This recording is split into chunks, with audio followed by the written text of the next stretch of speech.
Hi, this is Margaret from Margaret's Crafts.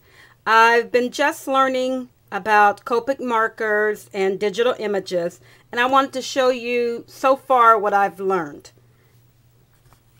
I'm going to start off by coloring one of the images. I'm going to just do her face. Okay, to start off with, I'm going to start off with three different markers. I use the sketch markers. I find them at Hobby Lobby.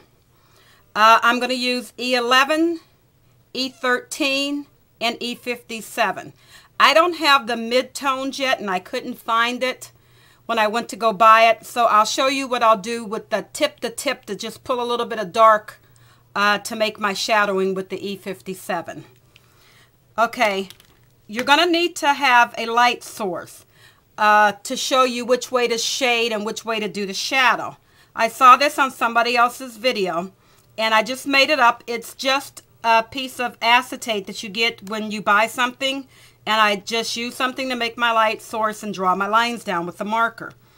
You figure out where you want your light source to come from, and you can kind of tell by the way her head is going usually. So I'm going to put her head going, the light source coming this way. And if you can see with the lines, where the lines hit and the lines exit on her face, these are going to be where they hit is going to be the lightest, and where they exit is going to be the darkest. So you can see on this image that I drew the different places where I'm going to do my lighter shading. Also, you can tell, you need to know, all around her hairline is usually going to be a little darker because the darker is shaded from her hairline. I always start off with my mid-tone. I do mine's a little bit different. My mid-tone I'm going to use is E13. And remember, over in this area on her face, that's where the light is going to hit first. But I want to put down just a little bit, and you go in little circles, but just to lay down my line, I don't.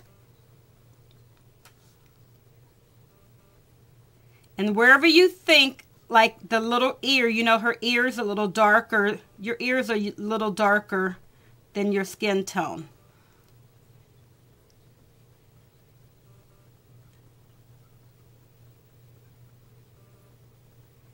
Okay, and then this is going to be like shadowed. So I'm going to go ahead and start my line there. That's so I know I'm going to ease into those areas. I just do mine a little different. Then, because I don't have the area, I like to do the chisel tip with my medium tone. And I'm just going to take some ink off of there to do my darkest shadowing around her hairline.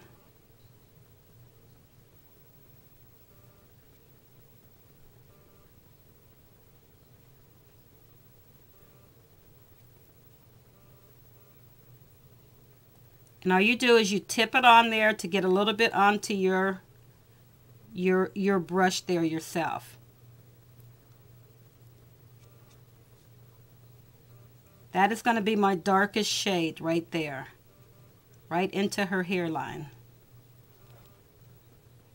Now remember to clean your brush off and keep extra. I just use any paper that I messed up on when I was printing it out of my printer. I just save all those papers, or if I just wanted to see something and I printed it out to see it, to use as the backdrop so that you don't get your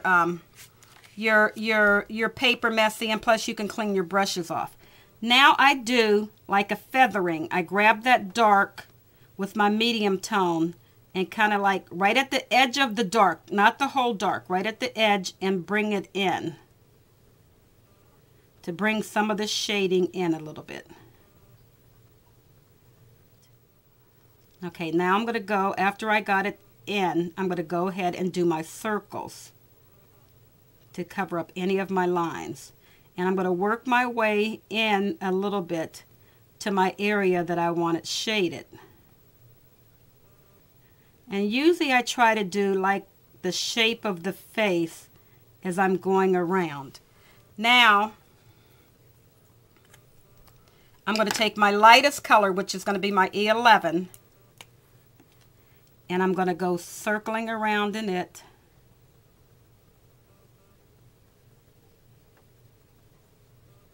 And then blending it in. I like to just do an overall blend with this one.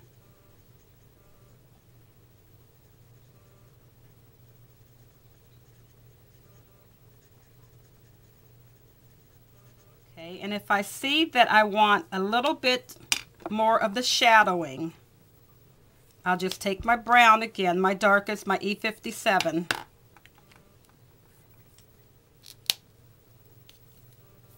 With the chisel point.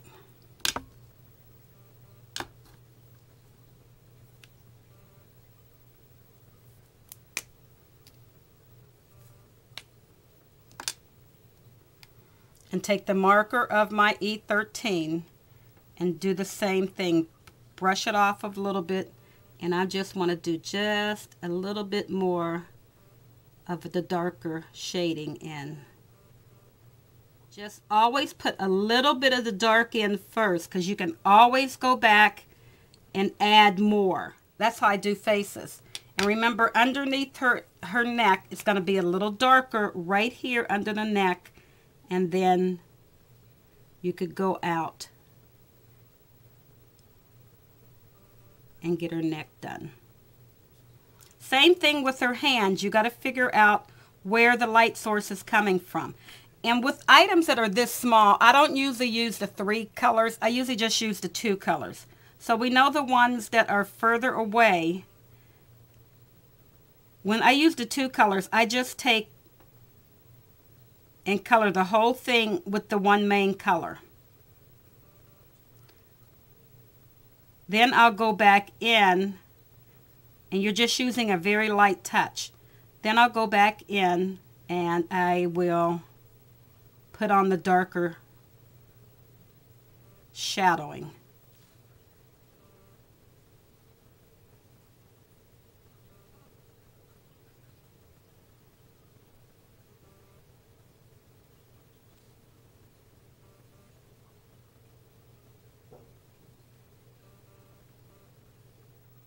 Okay, once I put my base tone on, then I'll take my light source again, put it in the same spot, and see where the light is going to hit first. As you can see on the top of her feet, it's going to hit this side first, and then it's going to hit this inside first here. With her hands, you can see it's going to hit this top part first. Okay, so then I'm going to do my tip to tip and add a little bit of shadowing. I'm going to put my shading in down on her feet here. And on this side of her hands, it's going to be shading. Okay, and remember, like I said, right where another item is going to hit another item, there's usually a natural shading right there too.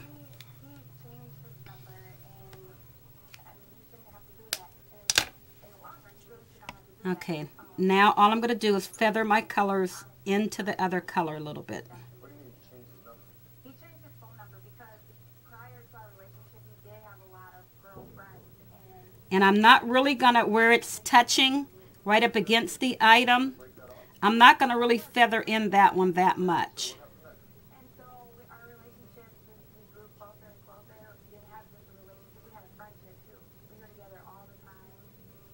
You feel the same way? That made it hard. Okay. I want to have my freedom to have no freedom at all.